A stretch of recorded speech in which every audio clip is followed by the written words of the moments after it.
Les structures du PDCI RDA pratiquement au grand complet pour relever les prochains défis. L'accession au pouvoir en 2020, mais avant, la réélection du président Alassane Ouattara en octobre prochain.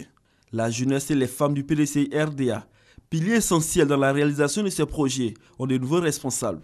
Il s'agit de Valentin Kouassi pour la JPDCI urbaine et Innocent Yao pour la JPDCI rurale. Tous deux s'engagent à faire suivre l'appel de Daoukrou à la lettre sur le terrain pour la victoire du candidat unique du RHDP, le docteur Alassane Ouattara, en octobre prochain. Nos priorités sont d'abord, en premier lieu, faire triompher l'appel de Daoukrou, qui s'articule sur deux points. D'abord, faire élire le président Alassane Ouattara au premier tour de l'élection présidentielle de 2015. Et en deuxième lieu, faire en sorte que la jeunesse du PDCI-RDA soit requinquée pour la bataille de 2020.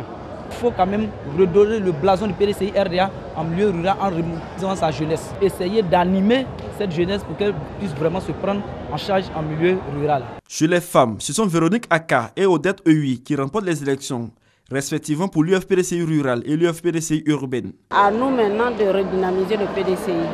Donc à la base, nous avons fait beaucoup de choses, surtout la formation et puis l'autonomisation des femmes aussi. Aller sur le terrain, organiser les femmes sur le terrain, parce qu'il faut que le PDCI-RDA soit un parti fort. Occuper le terrain et faire élire le président Alassane Ouattara comme notre chef nous l'a demandé. Le président du PDCI-RDA salue l'esprit fair-play qui a prévalu au cours de ces élections. Pour lui, le PDCI est désormais prêt pour les futures batailles. Henri Konan Bédi instruit les nouveaux responsables sur leur rôle et les invite à s'inscrire dans la philosophie du PDCI-RDA. Votre dynamisme et la fougue qui vous caractérise doivent être mis au service de cette opération, de sorte que le plus grand nombre de nos militants encore non inscrits puissent avoir l'opportunité de participer au choix de leurs dirigeants. Il faut rappeler que pour la redynamisation du PDCI-RDA, le 12e congrès a souhaité la scission de l'Union des femmes du PDCI en deux, c'est-à-dire les branches rurales et urbaines.